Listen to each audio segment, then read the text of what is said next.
Good morning, friend. Today is 19th February. We will discuss an editorial from the Hindu and its vocabulary। और आज का editorial है misplaced priorities, यानी कि गलत या फिर बोल सकते हैं अनुपयुक्त। क्या बोल सकते हैं इसके लिए? अनुपयुक्त प्रायोरिटीज़ मतलब प्राथमिकताएं। प्राथमिकताएं क्या होती हैं? जैसे मैं किसी चीज़ को ज़्यादा वैल्यू दूँ तो वो मेरी प्राथमिकता हो जाएगी, या किसी को ज़्यादा इंपॉर्टेंट समझूँ तो वो मेरी प्राथमिकता हो जाएगी। ठीक है। अब ये जो एडिटोरियल लिखा हुआ है फ्री मूवमेंट के ऊपर लिखा हुआ है, जिसको हम शॉर्ट में FMR बोलेंगे, यानी कि फ्री मूवमेंट रिजीम यानी क्षेत्र। क्या कह रहा है कि free movement regime between India पाक एंड म्यांमार, कि इंडिया और म्यांमार के जो देश है ना, तो इसमें क्या है, फ्री मूवमेंट है। मान लीजिए कुछ इस तरह से रहता है ये वाला म्यांमार। अब यहाँ के लोग यहाँ से आ जाते हैं, इसमें एंट्री कर जाते हैं इंडिया के अंदर। तो पहले क्या था, फ्री मूवमेंट था, आने जाने में कोई दिक्कत नहीं थी। हैड मोर बेनिफिट्स, और इसके ज़्यादा बेनिफिट्स है देन कॉस्ट। जो नुकसान होते हैं उससे ज़्यादा बेनिफिट थे, नुकसान कम थे, बेनिफिट ज़्यादा थे इंडिया और म्यांमार के बीच में। और लेकिन म्यांमार को ज़्यादा फ़ायदा हो रहा था, इंडिया को इतना फ़ायदा नहीं हो रहा था, क्योंकि म्यांमार जो है वो थोड़ा बहुत छोटा देश है, इंडिया तो काफ़ी बड़ा है। ठीक है, इस वजह से क्या था, म्यांमार को फ़ायदा हो रहा था और इंडिया को एक तरीके से नुकसान हो रहा था, लेकिन इतना भी नुकसान नहीं था। ठीक है, तो इस एडिटोरियल में इस सब्जेक्ट के ऊपर हम बात करेंगे, या फिर इसमें लिखी हुई ये सारी चीज़ें हैं। और इसमें जितने भी हाईलाइटेड वर्ड हैं ये देखिए, मैं इसको आपको एक्सप्लेन करूँगा। ठीक है, ताकि आप अपने पेपर में से यूज़ कर पाएँ। अगर आप चाहते हैं कि इसकी PDF ले लें तो PDF को टेलीग्राम चैनल पर मिलेगी, जिसका लिंक मैंने नीचे दे दिया है। साथ ही साथ मैं आपको PYQ कराता हूँ। ठीक है, और अभी सिनोनिम चल रहे हैं, मैंने 1000 की सीरीज़ स्टार्ट की है और मैं चाहता हूँ कि आप उसे पूरा देखें। इससे होगा क्या, आपकी वोकैबुलरी में काफ़ी इम्प्रूवमेंट आ जाएगा। पहला वर्ड है प्रायोरिटीज़, मतलब वरीयता देना या फिर प्राथमिकता, इम्पोर्टेंस और अर्जेंसी इसको हम कहते हैं। डीमार्केट का मतलब अलग करना होता है, निर्धारित करना। सेट मार्क या सेपरेट क्लियरली, ठीक है, इतना स्पष्ट रूप से अलग कर देना। एडेज का मतलब वचन कह सकते हैं या फिर कहावत, कहावत ज़्यादा इंपॉर्टेंट है। प्रोवर्ब या शाह। स्क्रैप का मतलब संकट होता है, दिक्कत होता है, या कैंसिल कर देना, इस वाले सेंस में भी आता है। ठीक है, स्क्रैच बोल सकते हैं, इंज्योर बोल सकते हो, और जेन्युफ्लैक्ट यानी कि किसी के आगे घुटने टेक देना, ठीक है, उस वाले सेंस में आता है। कंडक्ट का मतलब वाहक होता है, यानी कि पैसेज, यानी कि मान लीजिए ये आपकी नाली बना दी आपने, इसमें कोई चीज़ फ्लो हो रहा है, पानी वगैरह, या फिर हम बोल सकते हैं एक तार है, तार के अंदर जैसे वायर है ना, वायर में बहुत सारे पतले पतले तार होते हैं, तो इसमें क्या इलेक्ट्रिसिटी फ्लो करती है, तो ये वाहक हो गया। ठीक है, मीडियम इसको कह सकते हैं। कंडक्ट का मतलब समझ में आ गया, कंड्यूट का मतलब, ठीक है। एंडोर्स का मतलब है समर्थन करना, यानी कि सपोर्ट करना, अप्रूव ऑफ या सर्टिफाई भी आप बोल सकते हैं। थ्रूज का मतलब होता है कसक, टीस या तीव्र वेदना, जिसको हम परेशान कर सकते हैं, या violent pang of suffering. Clear. Kinship का मतलब होता है संबंध, रिश्तेदारी, अफिनिटी। क्लियर। बोगी, बोगी का मतलब शैतान या हवा, जैसे छोटे बच्चे से बोलते हैं ना, हवा आ गया, तो वो वाला समझ में आ गया। या ईविल, या ईविल स्पिरिट कह सकते हैं, सिंपल सी बात। रगड़ का मतलब उबड़ खाबड़ होता है, असिस्ट जिसको बोल सकते हैं, या वेरी डिफ़िकल्ट, स्टडी, अजीब सा। ठीक है, ये सारे सेंस में आता है, नेगेटिव कनोटेशन में।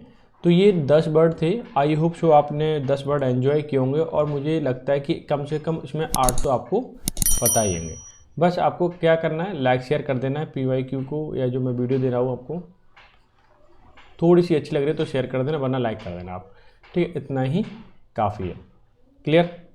अब हम चलते हैं ये सीरीज जो 1000 वोकैबुलरी की है स्टार्ट, उस पर। ठीक है, फिलहाल सिनोनिम चल रहे हैं, सिनोनिम फाइंड करना है। माइल्ड, माइल्ड का मतलब होता है एकदम सॉफ्ट वाले सेंस में। स्कैथिंग का मतलब होता है नुकसानदायक। ब्रिटल का मतलब भंगुर होता है, जो जल्दी से टूट जाए, इजीली ब्रोकन। ठीक है, जेंट का मतलब सॉफ्ट होता है। सीवियर का मतलब तीव्र, यानी कि सख्त वाले सेंस में आता है। ठीक है, वाह। तो जाहिर सी बात है जेंटल ही इसका क्या हो जाएगा, आंसर हो जाएगा। इजी थे। टेडियस का मतलब होता है थकाऊ। तो केयर फ्री टेंशन वाला हो जाएगा, तो ये तो हो नहीं सकता। हॉस्टाइल का मतलब होता है किसी पे उग्र होना। क्या होना? उग्र होना।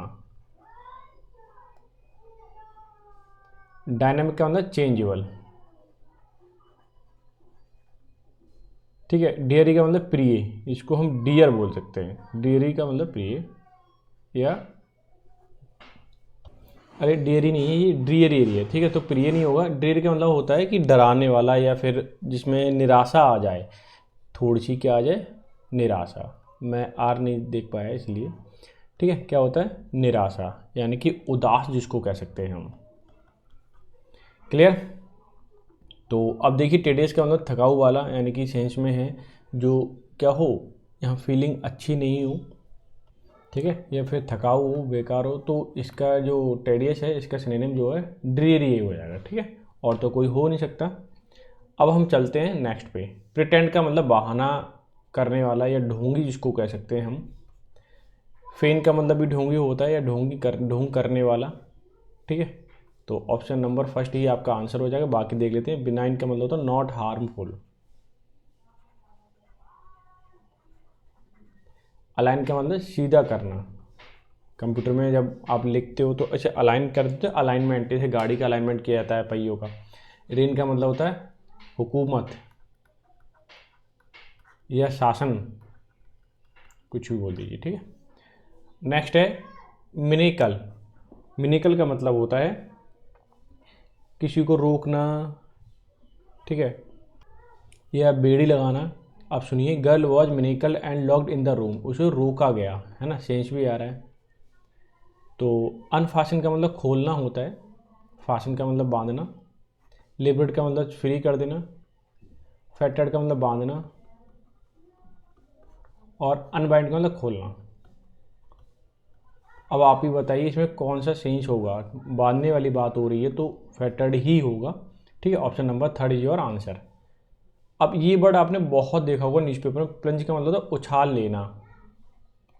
सेंसेक्स उछाल लेता है ना, वो वाली चीज़, उछाल लेना, कूदना, उस वाले सेंस में भी आता है। ट्रांसग्रेसर का मतलब होता है जो हल्की सी गलती करे।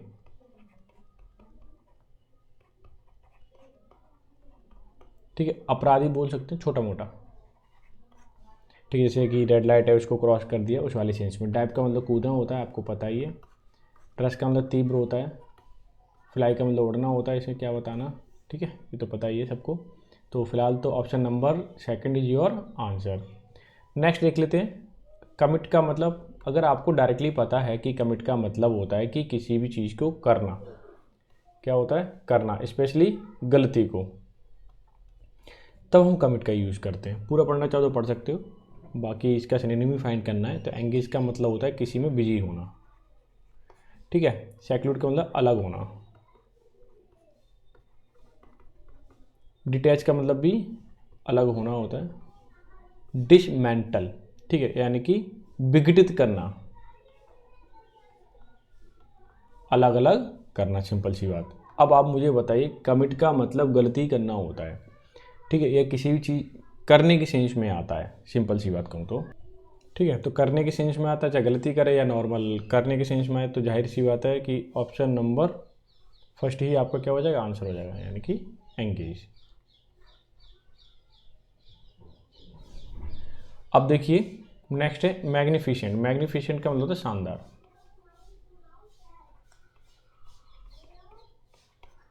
क्लियर? और शानदार के जस्टिफाई का मतलब न्यायोचित, यानी कि जो आपके रीजनेबल हो। ग्लोरियस का मतलब शानदार होता है, जिसको मैग्निफिसेंट बोलते हैं।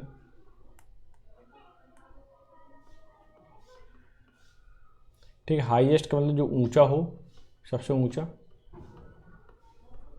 और मोडेस्ट का मतलब सॉफ्ट वाले सेंस में आता है, जो नॉर्मल हो उसके लिए। तो मैग्निफिसेंट का ग्लोरियस हो सकता है। ठीक है, और तो कोई ऑप्शन भी नहीं है इसमें। गिड का मतलब क्या होता है? गिड का मतलब वैसे तो मजबूत होता है। ठीक है, और गिट्टी जिसको बोलते हैं उस वाले इसमें भी, और मजबूत होगा तो साहस भी होगा। ठीक है, इस वाले सेंस में ज़्यादातर आता है। तो पावर का मतलब शक्ति होता है, तो ये हो नहीं सकता। लेवल का मतलब इक्वल बनाना, ठीक है, लेवल पे करना, वो भी नहीं हो सकता। गैप का मतलब खाली होता है, ये भी नहीं हो सकता। एनकरेज या करेज। ठीक है, ये यानी कि fourth option is your answer. ठीक है, तो ये थे आज के MCQ और बुकैब ये है। और कैसा लगा सेशन आप मुझे ज़रूर कमेंट करके बताएं, ठीक है। और बुकैब ज़रूर ले लीजिए और इसे खुद से पढ़ने की कोशिश किया करो, तो आपको डेफिनेटली फ़ायदा होगा, ठीक है। ये है हमारा मिसप्लेस्ड प्रायोरिटीज़, यानी कि जो प्राथमिकताएं हैं वो थोड़ी सी क्या है, अनुकूल नहीं है। Free movement regime between India और म्यांमार की बात हो रही है। इंडिया और म्यांमार के बीच में जो फ्री रिजीम था, had more benefit than cost, कि म्यांमार की बात करूं कि वो उसे ज़्यादा फ़ायदा हो रहा था, उसको इतनी कॉस्ट नहीं लग रही थी या उतना नुकसान नहीं हो रहा था, ठीक है। उससे ज़्यादा क्या हो रहा था, फ़ायदा हो रहा था। ये सेंस है। तो फिलहाल तो FMR को स्क्रैप कर दिया गया है, ठीक है। क्यों स्क्रैप किया गया है, आप जब पूरा सेंटेंस या पूरा एडिटोरियल पढ़ेंगे आपको समझ आएगा, ठीक है। फिलहाल अगर मैं बात करूं इसी के अंदर, देखो वैसे बिटवीन के साथ एंड आता है, क्या आता है, एंड। अब यहाँ पे इन्होंने एंड तो लगाया नहीं है, तो क्या किया, कॉमा लगा दिया। वो हुआ क्यों, ठीक है। अब हुआ, देखो इसमें एंड में जोड़ना चाहिए था, लेकिन क्या हुआ, इन्होंने इसी सेंटेंस कॉमा लगा करके इस वर्ड से या इस नाउन से दूसरा सेंटेंस स्टार्ट कर दिया। हैड जो था वो रखने के सेंस में आया है, यानी कि म्यांमार को ज़्यादा बेनिफिट था देन कॉस्ट। क्लियर, समझ में आ गया।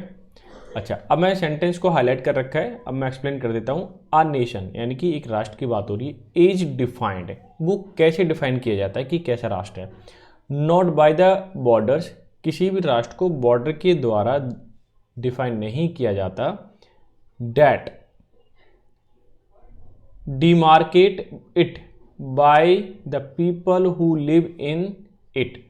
अब पूरा सेंटेंस समझना क्या कहना चाहता है। Our nation is defined not by the borders that demarcate, कि मान लीजिए कि एक नेशन है, मान लीजिए भारत है, और भारत का मैप कुछ ऐसे है।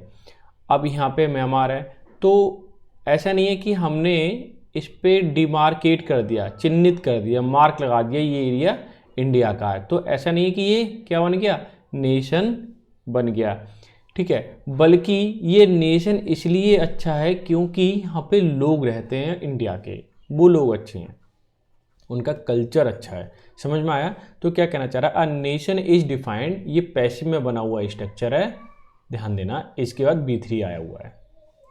Not by the borders that demarcate, जो चिन्हित किया जाता है उससे डिफाइन नहीं होता nation, but by the people, लोगों के द्वारा होता है। हु मतलब जो, रिलेटिव प्रोनाउन है, और हु एंटीसीडेंट है, ये प्लूरल तो ये भी प्लूरल, ठीक है।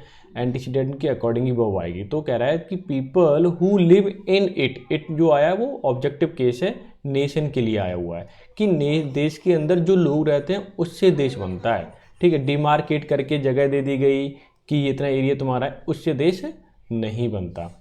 क्लियर है। अच्छा, अब आगे देखिए क्या कहता है। This is not just an abstract adage, ये कोई एडेज या कहावत नहीं है, अमूर्त। एब्स्ट्रैक्ट का मतलब जिसे हम टच करके महसूस ना कर सके, केवल फील करें, ठीक है, वो क्या होता है, एब्स्ट्रैक्ट होता है। जैसे this is just an abstract adage, ये एब्स्ट्रैक्ट एडेज ही नहीं बल्कि a vision of nation building, ये एक विजन है। क्या है, विजन नेशन बिल्डिंग, यानी कि देश को बनाने का। एंड सस्टेनेंस, यानी कि सर्वाइव करने का।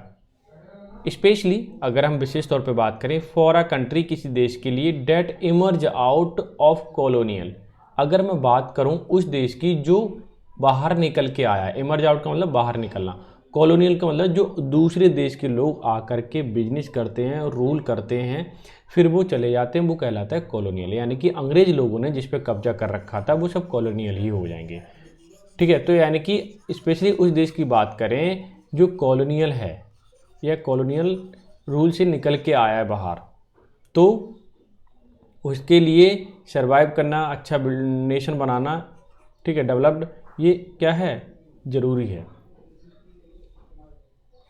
अच्छा, ये सेंटेंस देख लीजिए। आइडिया ऑफ नेबरली, जो आइडिया है ना पड़ोसपन का, नेबरली रिलेशन, पड़ोसी रिश्तेदारों का जो आइडिया है। And borders was tied not just to the interest of the national security, ये देखिए पैसे में बना हुआ, पास्ट का है, ठीक है। पास्ट इंडेफिनिट टेंस है, कह रहा है कि idea of neighbourly relation and border was tied not just the interest of the security, कि जो आइडिया है ना रिलेशनशिप का, बाहर इधर उधर का और बॉर्डर का, वो ज़रूरी नहीं है कि नेशनल सिक्योरिटी पर्पज से ही देखा जाए। For the post colonial nation state but also the interest of the people in the border area and their imagine history, कि बल्कि, बट आल्सो का मतलब होता है बल्कि, हमें हमेशा सिक्योरिटी, नेशनल सिक्योरिटी इंटरेस्ट के पर्पस से ही नहीं, आस पड़ोस के जो लोग हैं, ठीक है, नेबरली रिलेशन है और बॉर्डर वाले जो दूसरे देश हैं, उसे हमेशा सिक्योरिटी पर्पस से ही नहीं देखना चाहिए, बल्कि interest of the people of the in the border area, कि जो बॉर्डर एरिया में जो लोग रहते हैं उनका इंटरेस्ट देखना चाहिए, एंड देयर इमेजिन हिस्ट्री, और जो उनकी जो हिस्ट्री रही है पुरानी, ठीक है, उसके हिसाब से हमें क्या करना चाहिए, सोचना चाहिए, क्योंकि सब देश के ऊपर अंग्रेज़ों का क्या था, शासन था, तो कहीं ना कहीं एक दूसरे के वो रिलेटिव ही रहे हैं। आगे देखिए, when home minister Amit Shah announce, Amit Shah ji ने अनाउंस किया, होम मिनिस्टर जी, डेट की free movement regime FMR in place in Indian state bordering Myanmar from 2018 would be scrapped, कि अब जो FMR था फ्री मूवमेंट रिजीम, वो क्या कर दिया है, वो स्क्रैप कर दिया, हटा दिया है, क्या हो जाए, हट जाएगा, and the India Myanmar border be fenced, और इंडियन बॉर्डर पे क्या लगा दी जाएगी, फेंसिंग कर दी जाएगी, ठीक है, यानी कि डिमार्केट कर दिया जाएगा। He was decidedly negating this idea, लेकिन वो इस आइडिया को क्या कर रहे थे, निगेट करने की या नकारने की कोशिश कर रहे थे। आगे देखिए, आपका सेंटेंस समथिंग यहाँ पर है, ऑस्टेंसिबल रीजन, अगर जो दिखावटी रीजन है, ऑस्टेंसिबल का मतलब दिख रहा है, ठीक है, अपीयर हो रहा है, ostensible reason for this demand, इसकी जो डिमांड थी ना, the need for fencing is because, किसकी, फेंसिंग की, is because the porous border, जो बॉर्डर है वो बहुत कमज़ोर है, has served as a conduit, conduit का मतलब एक वाहक है, फॉर नारकोटिक्स, कि जो बॉर्डर बन गया है एक ऐसा माध्यम बन गया है, वहाँ पर नारकोटिक्स मतलब दवाइयों का, नशीले पदार्थों का, ठीक है, आवागमन होता है। ये बॉर्डर जो है हैज सर्व्ड, ये सर्व किया करता था या क्या करता है, प्रेजेंट परफेक्ट में। बिसाइड्स, इसके अलावा, helping insurgent group in North East to establish base within the area in Myanmar, और यही बॉर्डर जो है हेल्प करता है इंसर्जेंट यानी उग्रवादी ग्रुपों में, इन नॉर्थ ईस्ट की बात कर रहा हूँ, एस्टेब्लिश, और वो अपने एस्टेब्लिश करते थे अपने बेस को, ठीक है, establish base within the area in Myanmar, और म्यांमार के एरिया में अपने जो उग्रवादी लोग थे अपने बेस को बनाते थे। वेयर, जहाँ the junta writ is relatively non exist और वीक, जहाँ पर जो जॉन्टा ग्रुप है, ठीक है, वो क्या है, उतना तेज नहीं है और लगभग वो क्या है, वीक है, जो थोड़े बहुत लोग हैं तो वो कमज़ोर हैं, ऐसा नहीं है कि वो इंसर्जेंसी दिखाएं, इसलिए क्या क्या FMR को स्क्रैप करने की बात की गई। But these reasons are not conceiving in themself, कि यही कारण नहीं है जो कन्विंस कर दें, क्या कर दें, कन्विंस, कन्विंस का मतलब होता है किसी को मनाना या राजी करना, यही कारण क्या कन्विंस ही नहीं कर रहे हैं। देखिए आगे और क्या क्या कारण है। Most insurgent group have weekend, ज़्यादातर जो ग्रुप है ना इंसर्जेंट उग्रवादी ग्रुप कमज़ोर हो चुके हैं सब्सटेंशियली, बड़े पैमाने पर। सक्सेसिव मतलब उसके बाद Indian government have been able to neutralise their threat through force और पीस एफर्ट्स ऑनगोइंग और कंप्लीटेड, कि ये वीकेंड हुए सब्सटेंशियली। सक्सेसिव क्या हुआ, गवर्नमेंट ने क्या एबल थी न्यूट्रलाइज करने में या ख़त्म करने में इंसर्जेंट ग्रुप्स को और उनकी थ्रेट्स को, और उनसे जो खतरा था उसको न्यूट्रलाइज कर दिया थ्रू द फोर्स, ताकत से, पीस एफर्ट और शांति प्रिय वार्ता से, या जैसे भी किया उन्होंने, ठीक है, वो क्या करने की कोशिश की, न्यूट्रलाइज, किसको, इंसर्जेंट ग्रुप को। ऑन गोइंग एंड ऑनगोइंग और कंप्लीटेड, लगभग चल भी रहा है ये प्रोसेस, ठीक है, न्यूट्रलाइज करने का, और लगभग कंप्लीट भी हो चुका है, क्योंकि ज़्यादा लोग अब ऐसे बचे नहीं हैं जो इंसर्जेंसी दिखाएं। अच्छा आगे देखिए क्या है ये सेंटेंस, यहाँ तक देख लीजिए। बिसाइड्स, बिसाइड्स का मतलब होता है इसके अलावा। Drug trade is enable not only by borders porosity but also by the relative lack of strong law enforcement with the cooperation of resident।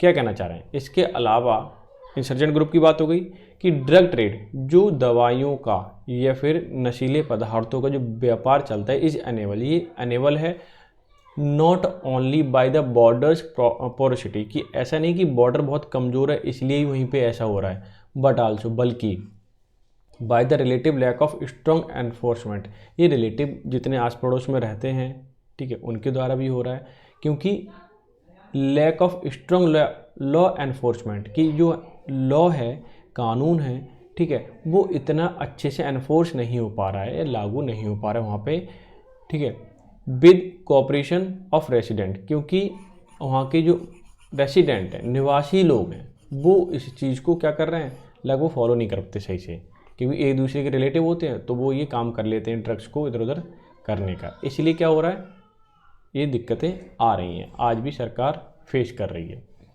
अच्छा ये चीज़ समझ में आ गई क्या क्या समस्याएं हुई। अब देख लेते हैं आगे सेकंड पैराग्राफ।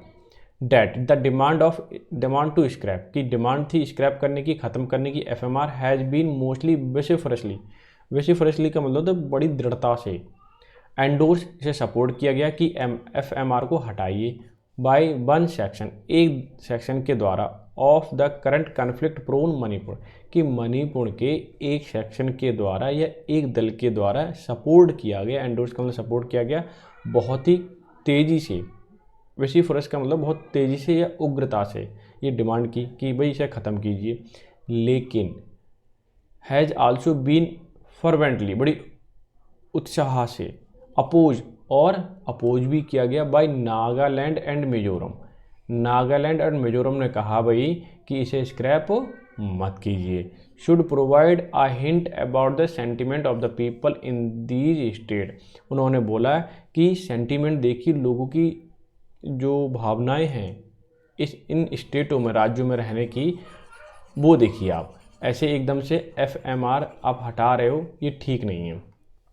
मणिपुर की एक दल ने क्या बोला, एक ग्रुप ने कि इसे हटा दीजिए, सपोर्ट भी किया, लेकिन नागालैंड ने और म्यांमार ने क्या किया, नागालैंड और मिजोरम ने कि भाई कहा, ठीक है, कि हम वो इन लोगों ने नकारा उसे। आगे देखिए क्या बोला गया है कि म्यांमार इज इन थ्रोज का मतलब है एक संकट वाली स्थिति होना, वेदना वाली, पीड़ा वाली, ठीक है, पीड़ा, ठीक है, तीव्र पीड़ा ऑफ सिविल वॉर, कि म्यांमार जो है किस में है, सिविल वॉर की कंडीशन में है, with civilian from its western, civilian में सिविल वॉर हो जाएगा, फ्रॉम इट्स वेस्टर्न जो पश्चिमी रीजन है, and states such as Sagaing, western region की बात करूं म्यांमार की, जैसे एक राज्य है सैगिन, एंड चिन स्टेट, कौन कौन सा, Sagaing and Chin state, seeking refuge, ये शरण देखने की कोशिश कर रहे हैं, एंड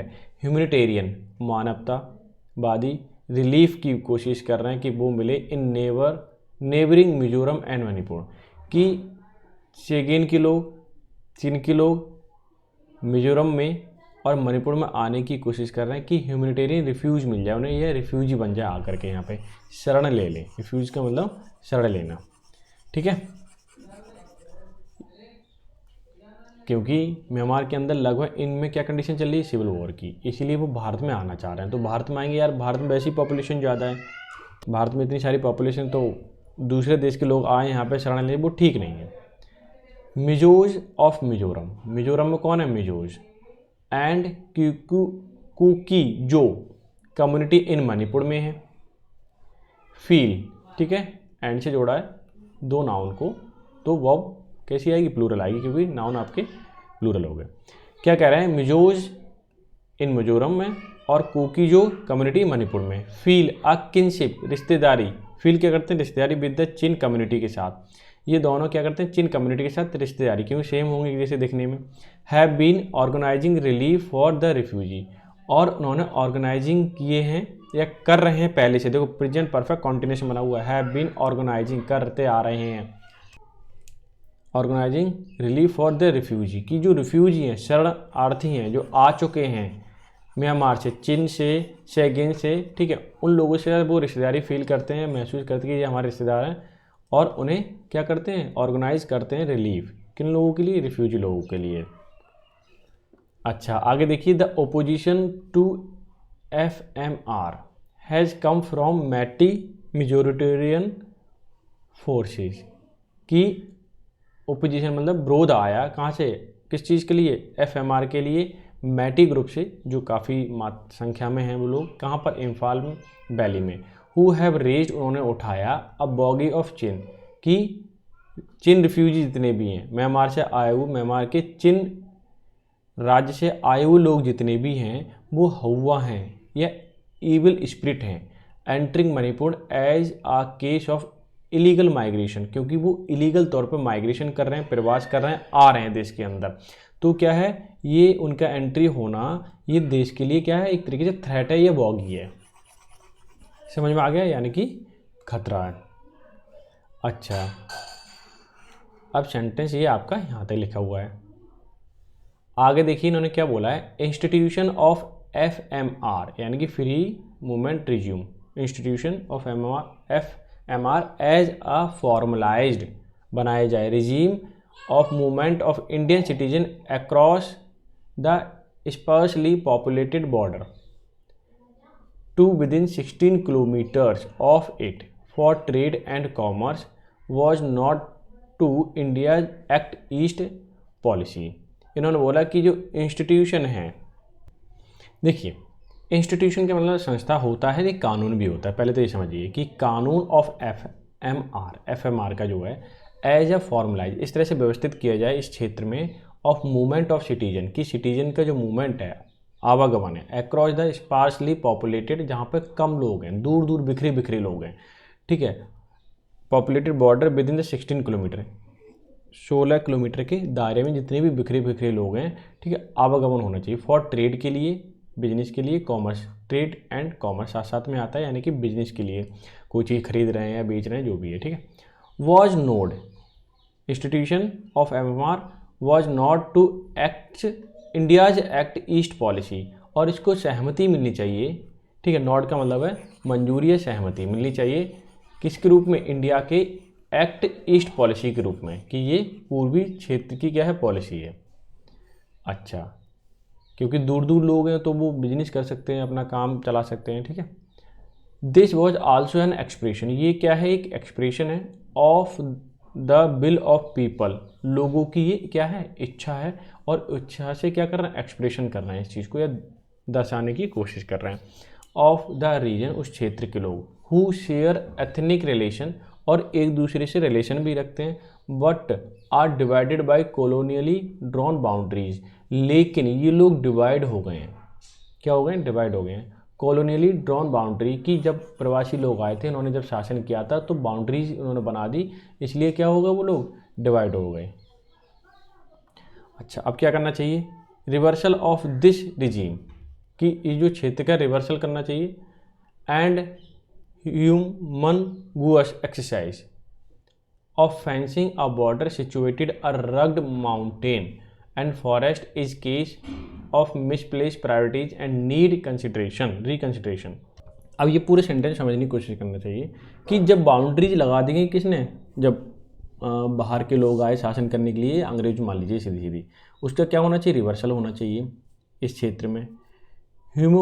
ह्यूमन गोअर्स एक्सरसाइज, ऐसी एक्सरसाइज जो मानवतावादी एक तरीके से, ऑफ फेंसिंग अ बॉर्डर, की फेंसिंग लगाना बॉर्डर पे, सिचुएटेड अ रग माउंटेन, और माउंटेन का एरिया है, फॉरेस्ट का area, is a case of misplaced priorities, कि हम उसे डिवाइड कर रहे हैं, ये क्या है, गलत प्राथमिकता है।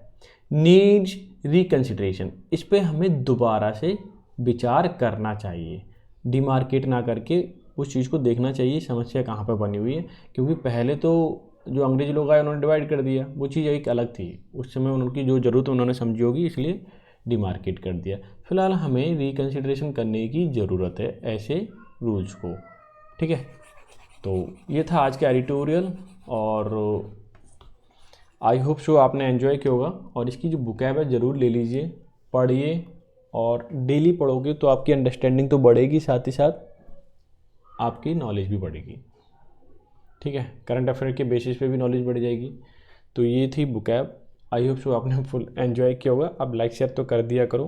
तो मिलते हैं नेक्स्ट सेशन में, तब तक के लिए bye bye, take care, have a good day.